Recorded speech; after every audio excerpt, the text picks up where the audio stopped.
Hello बच्चों, तो स्वागत है आपका फिर से एक नए लेक्चर में, जहां पर हम क्लास 8 के साइंस के जो पहला चैप्टर है क्रॉप प्रोडक्शन एंड मैनेजमेंट, इसके आगे के पार्ट्स को कंटिन्यू करते हैं। तो देखते हैं लास्ट लेक्चर में हम क्या पढ़े थे, उससे आगे इस चैप्टर में कंटिन्यू करते हैं इस लेक्चर में, और धीरे धीरे करके इस चैप्टर को कंप्लीट करते हैं। इस चैप्टर का भी पूरा एक प्लेलिस्ट तैयार करके अपलोड कर दिया जाएगा, जहां आप पार्ट बाय पार्ट सारा देख के और चैप्टर को कंप्लीट कर सकते हैं। तो देखते हैं लास्ट क्लास में हम कहां तक पढ़े थे।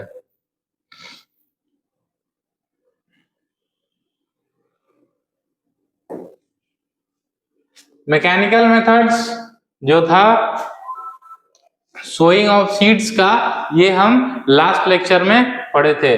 तो आज के लेक्चर में इस चैप्टर को आगे कंटिन्यू करते हैं। आज का पहला टॉपिक है रियल लाइफ एक्टिविटी। कुछ रियल लाइफ एक्टिविटी भी हम लोग को करना चाहिए साइंस में, ताकि सारा चीज को हम रिलेट कर पाए कि आखिरकार कैसे एग्रीकल्चर होता है, क्या उसका स्टेप्स है, ताकि पूरा एकदम क्लियरली हमारे माइंड में एडजस्ट हो जाए। तो सीड सिलेक्शन का टेस्ट, जैसे हम आपको लास्ट लेक्चर में पढ़ाए थे ना कि फार्मर्स जो है वो सीड्स को सोइंग करने से पहले good quality of seeds and healthy seeds को सिलेक्ट करना भी एक जरूरी है, क्योंकि अगर हेल्दी सीड्स को सिलेक्ट नहीं करेंगे तो फिर क्रॉप यील्ड में कम आ जाएगा, मतलब क्रॉप का प्रोडक्शन कम हो जाएगा। तो क्या कह रहा है, take some wheat seeds and put them in a glass of water. Seed that float are not suitable for sowing, and seed that sink at the bottom are healthy and good for sowing. Seeds that flow partially are damaged, often due to insects or microorganisms. आप घर पर ये activity कर सकते हैं। क्या करना है, वीट को लेना है। वीट मतलब गेहूं को थोड़ा सा लीजिए हाथ में, और एक ग्लास या फिर एक कंटेनर लीजिए, उसमें थोड़ा सा गेहूं को डाल दीजिए। एकदम छोटा, ये नहीं कि 2 किलो गेहूं ले आके डाल दिए फिर पिटा दिएगा घर में। अब बोलिएगा कि सर बोले थे मम्मी करने को, तो वैसा काम नहीं करना है।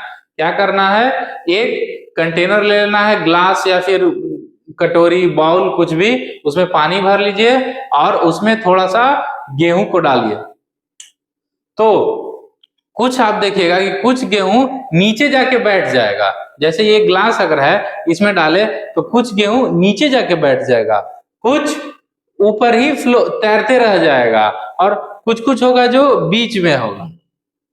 तो क्यों सर, एक ही गेहूं है, एक ही पानी में डाले, 3 लेवल पर क्यों हो गया? जैसे ये अगर ग्लास है, इसमें आप कुछ डाले व्हीट सीड्स, तो कुछ देखिएगा कि यहीं पर रह जाएगा, कुछ यहां पर रहेगा और कुछ यहां हो जाएगा। तो जो टॉप पर है वो सीड्स गुड नहीं है, वह सीड हेल्दी नहीं है सोइंग के लिए, क्योंकि वह पूरा खाली हो गया है। वह सिर्फ गेहूं का सीड में उसका सिर्फ कवर है, अंदर कोई भी चींटी, जिसको हम लोग, या फिर जो माइक्रोब्स रहता है जिसको हम लोग घुन बोलते हैं, आप एक कहावत भी सुने होंगे कि गेहूं के साथ घुन भी पिसाता है। तो जो घुन है वह जब खा लेता है तो पूरा फुल हो जाता है, पूरा सिर्फ एक छिलका, एक कवर हो जाता है, जो कि तैरता है, तो उसके अंदर कुछ है ही नहीं। तो उन सीड्स को अगर हम लोग खेत में रोप भी देंगे तो उससे कुछ होगा नहीं। जो बीच में रहता है, इसका मतलब वह पूरा तरीका से खाली नहीं है, वह थोड़ा थोड़ा खाली और थोड़ा थोड़ा उसके अंदर मटेरियल है। और जो बॉटम में आता है, इसका मतलब वह सीड्स हेवी है, उसके अंदर सारा मटेरियल जिस तरह से था उस तरह से सीड्स एकदम प्रॉपर है, वह सीड्स गुड और हेल्दी कंडीशन में है। तो जो बॉटम में रहता है सीड, जो बॉटम में सीड्स है, उसी को हम लोग सिलेक्ट करते हैं, और उन्हीं को अगर आप खेत में छिड़काव कीजिएगा, सोइंग कीजिएगा, तो फिर आपका प्रोडक्शन बेहतरीन होगा। ये एक छोटा सा एक्टिविटी था, आप लोग घर में कर सकते हैं, जिससे आपको भी पता रहेगा कि क्यों सीड्स का सिलेक्शन करना जरूरी है। और ये कुछ स्टेप्स हैं कि इस तरह से एक हम लोग सीड्स का सिलेक्शन करते हैं।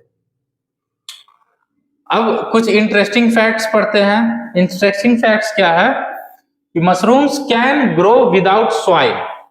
मशरूम जो है, आजकल मशरूम ट्रेंड में बहुत है, पहले मशरूम उतना नहीं रहता था। तो मशरूम जो है वो बिना मिट्टी के ही उग जाता है।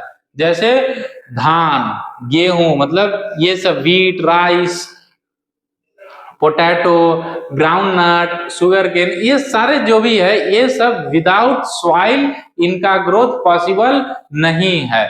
बिना मिट्टी के ये सारे प्लांट्स, क्रॉप्स नहीं ग्रो कर सकते हैं। लेकिन मशरूम एक ऐसा है जो कि बिना मिट्टी के, बिना सॉइल के ग्रो करता है।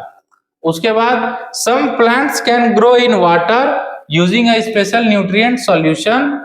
This method is called hydroponics. This method is called hydroponics.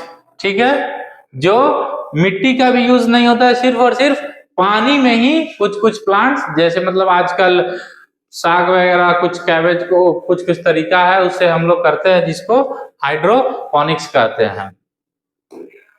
चलते हैं नेक्स्ट स्लाइड में, क्या है हमारे पास। नेक्स्ट स्लाइड में क्या बोल रहा है,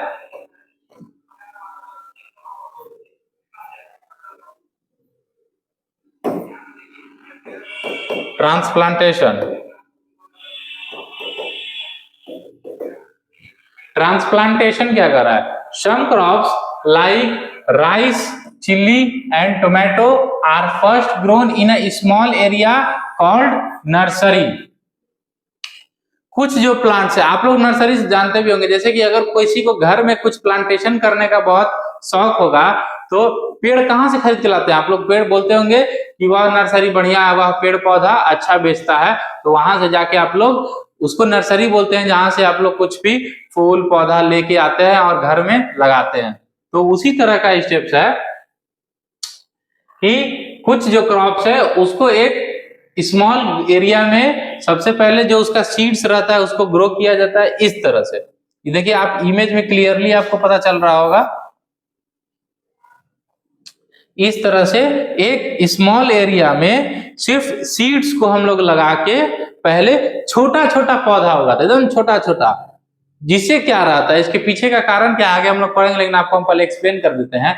इससे क्या रहता है कि सीड ऑलरेडी ग्रो कर चुका है, उसके पास रूट्स रह चुका है, जिससे वह सॉइल में मजबूती से पकड़ेगा। और जब उसको लार्ज स्केल, जब लार्ज लैंड में हम छोड़ेंगे, जहां उतना कंडीशन नहीं उसको हम देंगे, उतना हम उसको मेंटेन नहीं करेंगे, वहां पर वह जो छोटा सा पौधा है वह आसानी से उगेगा, एज कंपैरिजन टू कि अगर हम सीड डायरेक्ट स्प्रेड करते हैं तो ट्रांसप्लांटेशन को क्या बोल रहा है कि नर्सरी से, जैसे कि हम लोग एक छोटे से जगह पर थोड़ा सा सीड्स को सो करके छोटा छोटा प्लांट बना लिए, अब इस प्लांट को यहां से निकाल के और मेन लार्ज फील्ड में ले जाके रोपना, मेन प्लांट को ले जाके वहां पर प्लांटिंग करना, इस प्रोसेस को ट्रांसप्लांटेशन बोलते हैं। क्या बोलते हैं, नर्सरी से छोटा छोटा पौधा को उठा के और मेन फील्ड, जो लार्ज फील्ड जहां से हमको क्रॉप का प्रोडक्शन लेना है,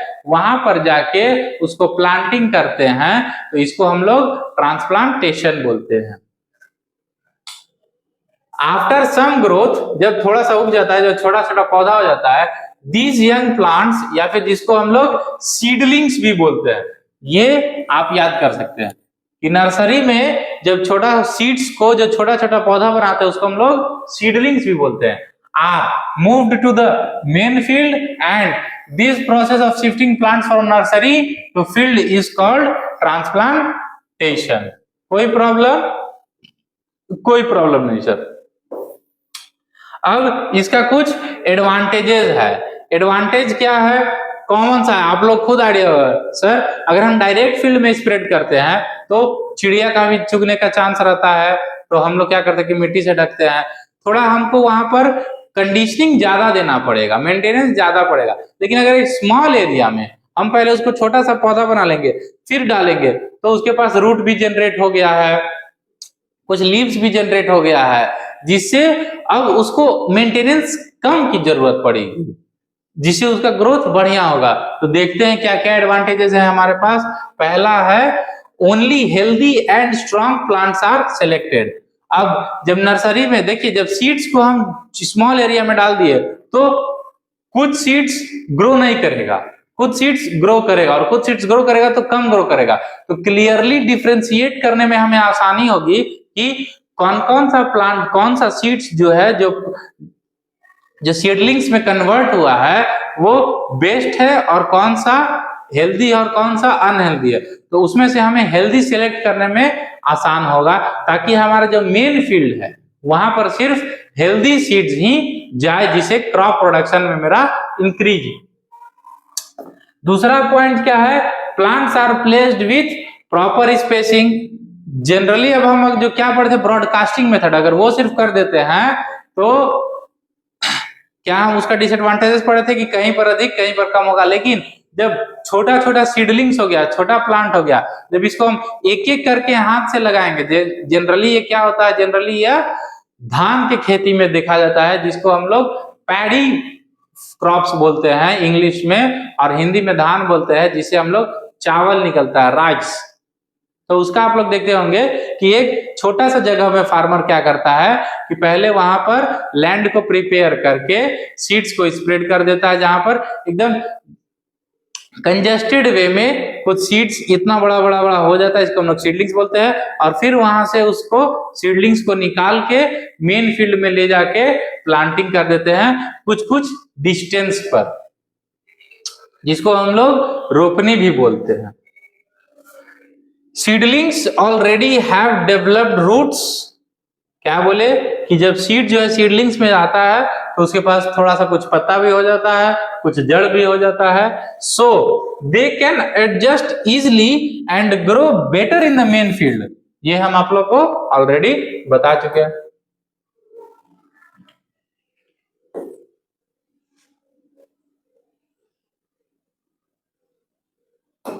अब देखते हैं, अब क्या है, फर्टिलाइजर्स एंड मैन्योर्स के बारे में हम लोग पढ़ेंगे। ट्रांसप्लांटेशन हो गया, अब हम लोग फर्टिलाइजर एंड मैन्योर्स के बारे में पढ़ेंगे। फर्टिलाइजर्स और मैन्योर क्या होता है, जो भी खाद जैविक ये होता है, इसको हम लोग इंग्लिश में मैन्योर एंड फर्टिलाइजर्स बोलते हैं। तो manures are made by the decomposition of plant and animal waste such as crop residues, animal dung and kitchen waste. These are natural and organic substances. कह रहा है जो मैन्योर्स है, manures जो है वह डिकम्पोजिशन से बनता है। किस किस चीज का डिकम्पोजिशन सर? सर कुछ प्लांट्स के रेसिड्यूज, मतलब उसका कुछ, कोई प्लांट्स का रूट्स, कोई प्लांट्स का लीव्स, मतलब प्लांट्स का कुछ जो वेस्ट हो जाता है, जो झड़ जाता है, जो डिस्कार्ड हो जाता है, प्लांट्स का सम रेसिड्यूज, और एनिमल डंग मतलब गोबर, और किचन का सम वेस्ट, जैसे चाय पत्ती जब हम चाय बना लेते हैं तो छान के जो वेस्ट होता है, इन सारे चीज को मिक्स करने से बहुत तगड़ा डिकम्पोजिशन करने के बाद बहुत एकदम हाई क्वालिटी वाला मैन्योर तैयार हो जाता है, जो कि सॉइल के फर्टिलिटी को इंक्रीज करता है। These are natural, obviously sir ये नेचुरल है, ऑर्गेनिक है, जो कि हार्म कम पहुंचाएगा सॉइल को और फर्टिलिटी इंक्रीज करता है। तो ये था कि मैन्योर क्या होता है और कैसे बनता है। अब कुछ टाइप्स है मैन्योर्स के। पहला फार्म यार्ड मैन्योर या फिर कंपोस्ट। ये क्या है कि this type of manure is prepared of using cow dung, straw, leaves and other organic waste material. क्या हम बोले सर कैसे होता है कि डिकम्पोजिशन करने पर क्या क्या प्रोसेस डिकम्पोज करना पड़ता है? कुछ काउ डंक लेते हैं, किचन के वेस्ट को लेते हैं, कुछ पेड़ पौधा के वेस्ट को लेते हैं, स्ट्रॉ हो गया मतलब सूखा पत्ता, जड़, ये सब लीव्स जो पेड़ का रहता है उन सबको मिक्स करके हम एक मैन्योर बनाते हैं। इस प्रोसेस और इससे जो तैयार होता है मैन्योर, इसको हम लोग फार्म यार्ड मैन्योर या फिर कंपोस्ट बोलते हैं। It improves soil fertility naturally. Obviously sir ये टोटल मटेरियल्स जो भी इसमें है ये ऑर्गेनिक और नेचुरल है, तो ये नेचुरली ही सॉइल फर्टिलिटी को इंक्रीज करेगा।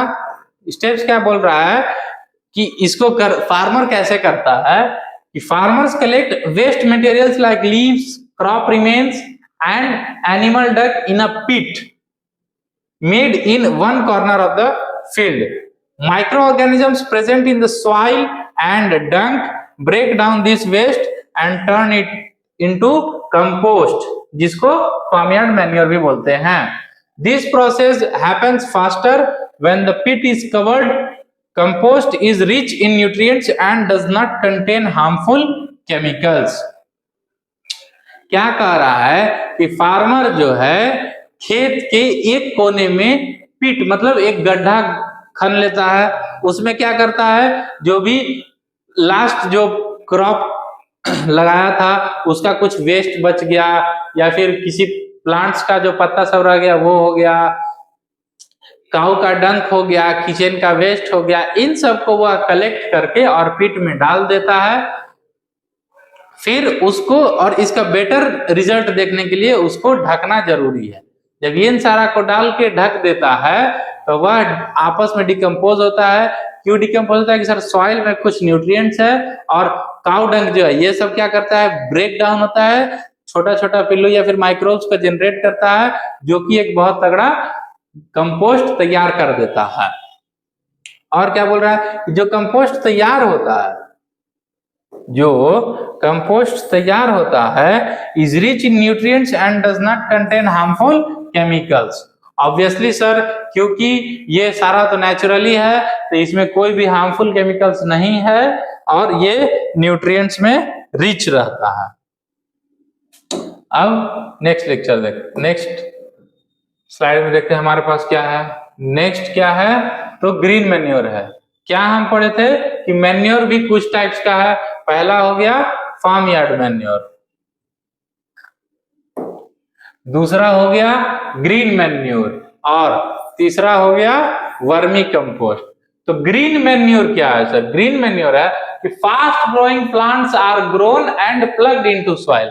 मतलब कुछ इस तरह का प्लांट्स है जो डालते तुरंत उग जाता है एकदम, मतलब as comparison to other crops या फिर अदर प्लांट्स क्या वो लगभग अराउंड 3 to 4 मंथ्स लेते हैं और ये उनसे एकदम हाफ के हाफ ड्यूरेशन में भी तुरंत ग्रो कर देता है। तो क्या कहते हैं कि उस तरह के प्लांट्स को सबसे पहले फील्ड में ग्रो किया जाता है ताकि वह प्लांट उग जाए और उसके बाद जो प्लगिंग का मेथड हम बताए थे, जो हल जिसको बोलते थे ट्रेडिशनल मेथड, क्या करते थे बैल में हल लगा के जोता जाता था और अब ट्रैक्टर में प्लग मशीन आ गया है उसको डाल के प्लगिंग कर देते हैं।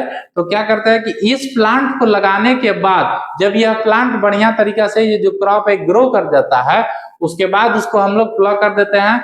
तो वह घास क्या रहता है या फिर जो प्लांट रहता है वह सॉइल में पूरा अच्छा तरीका से मिल जाता है जिससे सॉइल का फर्टिलिटी बढ़ जाता है। उस क्रॉप को हम लोग उखाड़ के फेंकते नहीं है, उस क्रॉप के साथ ही हम सॉइल को फील्ड को प्लग कर देते हैं। क्या कह रहा है? Fast growing plants are grown and plug into the soil, plants decompose to form manure. वह जो प्लांट है वह सॉइल में मिट्टी में जो मिल गया तो ऑलरेडी अपने आप नेचुरली डिकम्पोज होगा और उसी पूरे फील्ड में मैन्योर को तैयार कर देगा। Improve soil fertility takes 3 to 4 month. ये एक थोड़ा सा स्लो प्रोसेस है। क्यों सर? जब फार्म यार्ड था उसमें क्या करते थे खेत के सिर्फ एक पार्ट में गड्ढा करते थे, डिकम्पोज करते थे, कंपोस्ट को तैयार करते थे और फिर उसको पूरे फील्ड में स्प्रेड करते थे। इसमें क्या कर रहे हैं सर? पूरे फील्ड में ही हम प्लांटिंग कर दे रहे हैं और उसको प्लगिंग करके वो, ताकि क्या होगा कि वो पूरे फील्ड में भी मिल गया और धीरे धीरे धीरे धीरे प्लांट जो है डिकम्पोज होके मैन्योर बनाएगा। तो ये थोड़ा सा स्लो प्रोसेस होता है। इसमें अराउंड 3 to 4 मंथ लग जाता है। ये 3 to 4 मंथ सिर्फ प्लांट के ग्रोथ को नहीं बोल रहा है, ये टोटल प्रोसेस को बोल रहा है, ताकि वो पूरा खेत फर्टाइल हो जाएगा। फिर उसके बाद क्या है, vermi composting uses red earthworms. जो अर्थवर्म होता है जो केजिया, इसमें क्या करते हैं, रेड अर्थवर्म यूज करते हैं। ये पॉइंट टू बी नोटेड कि वर्मी कंपोस्ट में हो सकता है कि वर्मी कंपोस्ट में हम लोग कौन सा माइक्रो ऑर्गेनिज्म यूज करते हैं, तो आप लोग बोलिएगा सर अर्थवर्म करते हैं। और कौन सा अर्थवर्म आ सकता है, तो red earthworm. To decompose waste, ठीक है। दूसरा plants and animal waste used, ठीक है। और faster than other method produce high quality manure. इसमें क्या करते हैं, देखिए एक तो हो गया फार्म यार्ड मैन्योर जो कंपोस्ट बोलते हैं, उसमें हम लोग कोई भी अर्थवर्म वगैरह नहीं डाल रहे थे। इसमें क्या कर रहा है, प्रोसेस सेम रहता है, साथ में ऐड हम लोग कर देते हैं रेड अर्थवर्म, जिससे प्रोसेस फास्ट हो जाता है और जो मैन्योर है उसका क्वालिटी इंक्रीज कर जाता है। देखते हैं नेक्स्ट स्लाइड में क्या है। नेक्स्ट स्लाइड में क्या है, केमिकल फर्टिलाइजर। अब वो सारा जो था तीनों, वह तीनों ऑर्गेनिक मैन्योर था, वह तीनों नेचुरल था। ये क्या है, केमिकल फर्टिलाइजर है। इसमें क्या बोल रहा है कि man made chemical substances are used.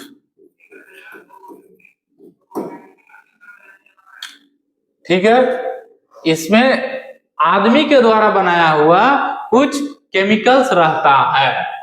फिर उसके बाद प्रोवाइड स्पेसिफिक न्यूट्रिएंट्स, ब्रैकेट में लिखा हुआ एनपीके। एनपीके क्या है, प्रोवाइड स्पेसिफिक न्यूट्रिएंट्स। सबसे पहले तो क्या कह रहा है कि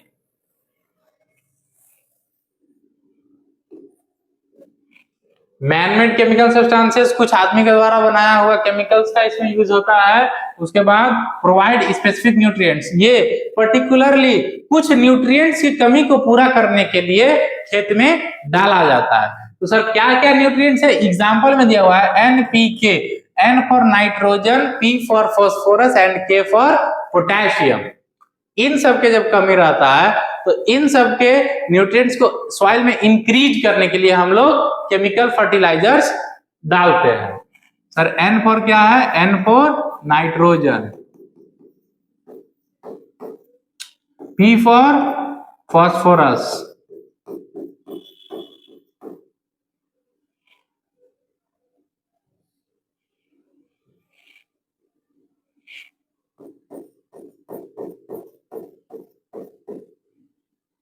के फॉर पोटेशियम। ठीक है सर, नाइट्रोजन का क्या जरूरत होता है, हम एक्स्ट्रा नॉलेज दे देते हैं। नाइट्रोजन जो है प्रोमोट्स लीव्स,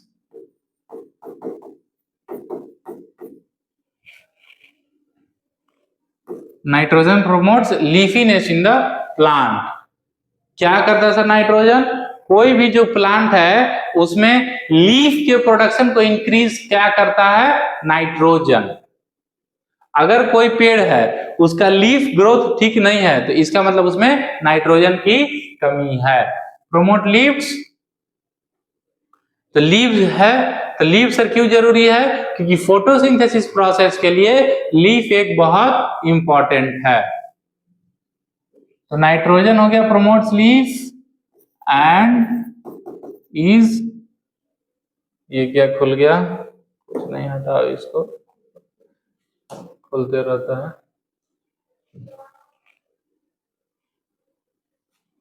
एन से नाइट्रोजन, फिर से देखिए लिखना पड़ रहा है। नाइट्रोजन क्या है, promotes leafy and is vital for photo synthesis. देखिए हम पढ़ाना रहता तो बस एनपीके बोल के quick result for plants growth आता है, केमिकल फर्टिलाइजर्स हम चल जाते, लेकिन आप लोग को इस लेक्चर के बाद कोई चीज देखना और पढ़ने का जरूरत ना हो, यह मेरा कोशिश रहता है। कहीं से भी किसी भी तरह का क्वेश्चन आए सॉल्व हो जाना चाहिए। पी से क्या बोले थे सर, पी से बोलते हैं फास्फोरस। फास्फोरस क्या करता है? फास्फोरस रूट के डेवलपमेंट को बढ़ाता है।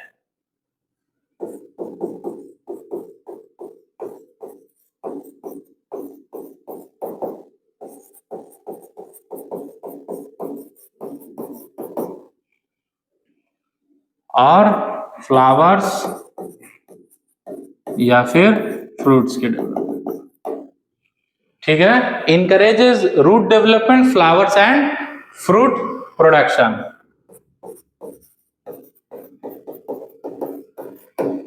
कोई दिक्कत? कोई दिक्कत नहीं सर। बच क्या गया? के फॉर पोटेशियम।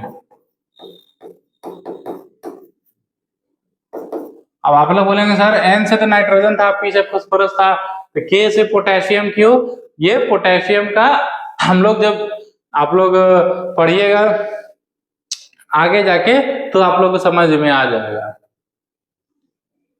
पोटेशियम क्या करता है? पोटेशियम सर ओवरऑल प्लांट के हेल्थ को इनहैंस करता है, इनहैंसेस ओवरऑल प्लांट हेल्थ। और क्या करता है सर? वाटर रेगुलेशन में पोटेशियम मदद करता है और डिजीज के रेजिस्टेंस को। तो उतना पढ़ने का पोटेशियम सीधी इनहैंस ओवरऑल प्लांट हेल्थ, ठीक है। कोई प्रॉब्लम? सर कोई प्रॉब्लम नहीं। Nitrogen promotes leafy and is vital for photosynthesis. Phosphorus encourages root development, flowers and fruit production. Potassium enhances overall plant health. अब और ये है quick result for plant growth. ये देखिए सर, ये ऑर्गेनिक और ये नेचुरली नहीं है, ये केमिकल फर्टिलाइजर्स है, ये केमिकल के द्वारा यूज किया हुआ है, बनाया हुआ है। तो ये क्या है? ये क्विक रिजल्ट दिखा देता है। हो गया। अब इसका कुछ डिसएडवांटेजेस भी है। डिसएडवांटेजेस क्या है? कि over use harms soil and environment, ठीक है सर। ऑब्वियसली ये नेचुरली और ऑर्गेनिक मैन्योर तो है नहीं, ये केमिकल फर्टिलाइजर है। तो जरूरत से ज्यादा अगर हम डालेंगे तो ये सॉइल और एनवायरनमेंट को हार्म करेगा। Washed into water bodies by rain, ये जो है ये देखिए मिट्टी में जाके उतना मिलता नहीं है, ये पूरा नेचुरल तो है नहीं कि ये मिट्टी का फर्टिलिटी को इंक्रीज करेगा।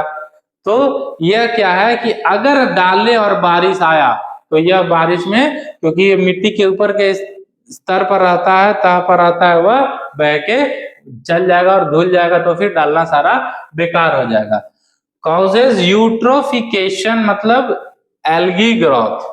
ये क्या है? एल्गी आप लोग आगे बढ़ते हैं तो जो एल्गी है वो हम लोग जनरली एल्गी पानी वगैरह जहां मतलब रहता है, फंगस एल्गी ये सब जो है ये सब ग्रो कर जाता है, जो कि अच्छा नहीं रहता है किसी भी क्रॉप या फिर प्लांट या फिर हम लोग के लिए।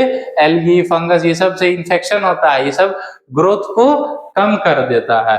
तो अगर एल्गी का ग्रोथ होगा तो ऑब्वियसली है कि क्रॉप प्रोडक्शन कम हो जाएगा और रिड्यूसेस ऑक्सीजन मतलब किल्स एक्वेटिक एनिमल्स। ये सारा क्या है? ये सारा केमिकल फर्टिलाइजर्स का डिसएडवांटेज है। अब चलते हैं नेक्स्ट स्लाइड में, देखते हैं नेक्स्ट स्लाइड में हमारे पास क्या है।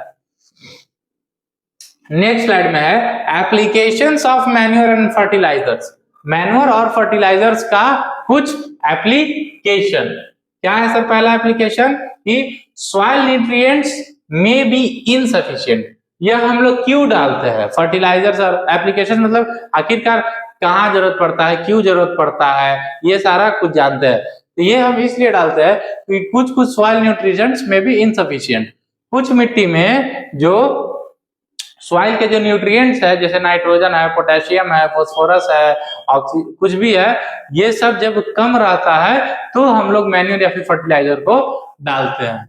उसके बाद रिपीटेड क्रॉपिंग रिड्यूस फर्टिलिटी।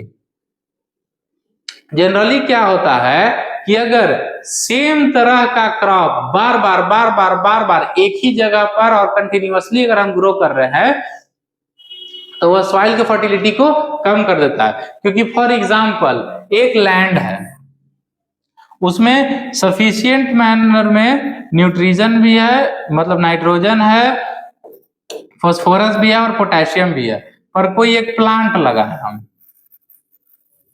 ठीक है, इसका रूट है, इस प्लांट को मेजरली नाइट्रोजन का जरूरत है, कोई दिक्कत नहीं। तो अगर इसी प्लांट को हम लोग बार बार लगाएंगे तो यह सॉइल में से पोटेशियम और फास्फोरस तो रह जाएगा, नाइट्रोजन खत्म हो जाएगा। तो बार बार अगर हम लोग सेम प्लांट को लगाएंगे तो सम न्यूट्रिएंट्स में भी डिक्रीज, जिसके चलते सॉइल का फर्टिलिटी घट जाता है। क्योंकि सारा न्यूट्रिएंट्स रहना चाहिए इक्वल और रिक्वायर्ड प्रोपोर्शन में, तभी जाके सॉइल को फर्टाइल मानते हैं और क्रॉप का ग्रोथ बढ़िया होता है। उसके बाद नेक्स्ट पॉइंट क्या है, added to improve soil nutrients. जो मैन्योर और फर्टिलाइजर्स है इसको हम लोग क्यों डालते हैं, तभी डालते हैं जब कहीं अगर नाइट्रोजन का कमी है या फिर फास्फोरस का कमी है या फिर पोटेशियम का कमी है, तो इन सारी चीजों कमी को पूरा करने के लिए हम लोग फर्टिलाइजर्स और मैन्योर्स को ऐड करते हैं। फिर क्या है, help in healthy plant growth. ये तो ऑब्वियसली की बात है कि ये हम लोग डालते हैं, क्यों है ये डालते हैं, ताकि प्लांट के ग्रोथ हेल्दी रहे और क्रॉप प्रोडक्शन अधिक से अधिक हम ले सके। वही कह रहा है, help in healthy plant growth. Next slide में चलते हैं। नेक्स्ट स्लाइड में क्या है कि मैन्योर और फर्टिलाइजर में डिफरेंशिएट कर दिया है। कलर चेंज कर लेते हैं ताकि आप लोग को समझने में आसानी होगा।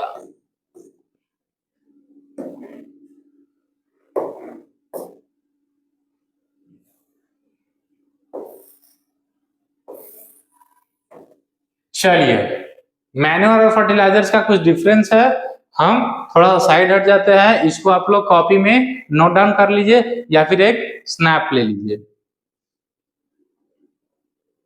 ठीक है, आप ले लिए होंगे। और अगर आपको लिखना है तो पॉज करके लिख सकते हैं। अब हम पढ़ते हैं एक एक पॉइंट। क्या है फर्स्ट पॉइंट? फर्स्ट पॉइंट है कि organic substances made from dead decaying matter by microbes. ये है मैन्योर जो तैयार करते हैं, हम आपको बताए थे क्या क्या स्टेप्स है डिकम्पोजिशन करके, फार्म यार्ड मैन्योर्स या फिर वर्मी कंपोस्ट, ये सब स्टेप्स है।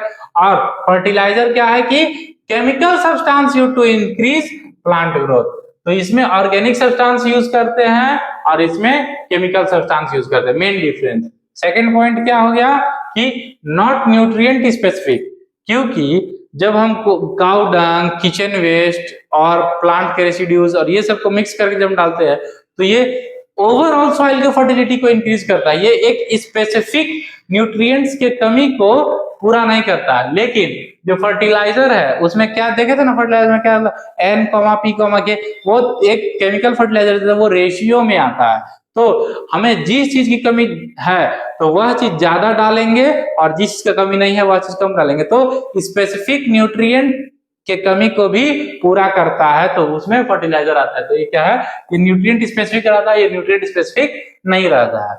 प्रोवाइड ह्यूमस एंड आर बल्की, ये क्या रहता है कि सॉइल में क्या बोल रहा है, provide humus. Humus means soil की फर्टिलिटी को बढ़ाना, ये सॉइल की फर्टिलिटी को बढ़ाता है और बल्कि थोड़ा अधिक हो जाता है। क्यों? क्योंकि हम लार्ज बहुत अधिक डालते हैं खेत में, क्योंकि ये ऑर्गेनिक है। फर्टिलाइजर्स में क्या कर रहा है कि डू नॉट प्रोवाइड ह्यूमस, ये सॉइल की फर्टिलिटी को एक्चुअली नहीं बढ़ाता है, यह बस उस ड्यूरेशन में, उस सीजन में जो क्रॉप्स है उसके ग्रोथ को इंक्रीज करता है। ओवरऑल सॉइल के फर्टिलिटी को ये नहीं बढ़ाता है। एंड आर नॉट बल्कि, ऑब्वियसली ये बल्कि नहीं है। Do not dissolve easily in water, और ये है रिएडली सॉल्युबल इन वाटर, मतलब तुरंत वाटर में मिल जाता है। इसीलिए हम लोग हम पढ़ाए भी थे कि जो केमिकल फर्टिलाइजर है उसका एक डिसएडवांटेज में बताए थे कि वह रेन वाटर में डिजॉल्व हो गया और वॉश आउट होने का चांस अधिक है। और मैन्योर जो कि ऑर्गेनिक मैन्योर है, जिसको ऑर्गेनिक फर्टिलाइजर बोल सकते हैं, ये नहीं होता है। उसके बाद do not cause water pollution, ये जो है जब पानी में इजिली मिलेगा ही नहीं तो पानी को गंदा कैसे करेगा। ऑब्वियसली बात है कि सर पानी में अगर वो इजिली मिल ही नहीं रहा तो पानी को पॉल्यूट नहीं करेगा, लेकिन फर्टिलाइजर जो है क्या एक्सेस यूज में cause water pollution. Obviously sir आपको हम इसमें बताए भी थे इसके डिसएडवांटेज में, ये अगर जरूरत से ज्यादा डाला जाए तो ये वाटर पॉल्यूशन के काम, वाटर पॉल्यूशन करता है, सॉइल पॉल्यूशन करता है, जिसके चलते एक्वेटिक लाइफ को भी हार्म पहुंचता है। उसके बाद क्या है, increase water holding capacity of soil. Obviously कि जब ये ह्यूमस हो जाता है और हल्का बल्की कर देता है, सॉइल को पूरा फुला देता है, तो सॉइल जो है वह वाटर को रिटेन करने का कैपेसिटी बढ़ जाता है। Water holding capacity of soil increase. और do not improve water holding capacity, बताए थे क्यों। उसके बाद prepared in compost pits, no air pollution. बताए थे कि फील्ड में एक कोना में पिट मतलब गड्ढा करके उसमें सारा काउ डंग, किचन वेस्ट और प्लांट्स को डाल के और उसके बाद उसको हम लोग कवर करके तो कंपोस्ट तैयार होता है। और उसी में अगर हम रेड अर्थवर्म्स वगैरह डाल देते हैं तो वो वर्मी कंपोस्ट तैयार होता है। तो यह ओपन फील्ड में हम नहीं करते हैं और यह कंपोजिट पिट में आता है, इसके चलते इससे एयर पॉल्यूशन नहीं होता।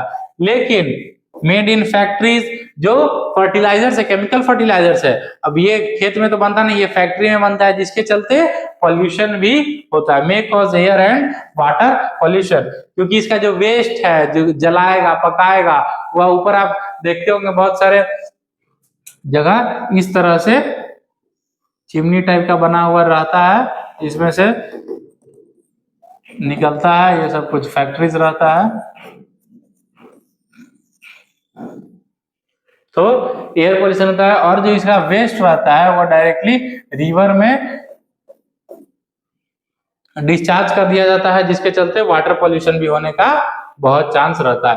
तो ये मेजर डिफरेंस था मैन्योर और फर्टिलाइजर्स में। तो ठीक है, यहाँ तक कोई प्रॉब्लम नहीं है, हम मैन्योर और फर्टिलाइजर के मेन डिफरेंस को जान लिए। तो इसी के साथ आज का लेक्चर कंप्लीट करते हैं, बिना मतलब का लेक्चर को लंबा चौड़ा नहीं खींचते हैं। मिलते हैं नेक्स्ट लेक्चर में, जिसमें हम इस टॉपिक को आगे कंटिन्यू करेंगे। Thank you, bye bye.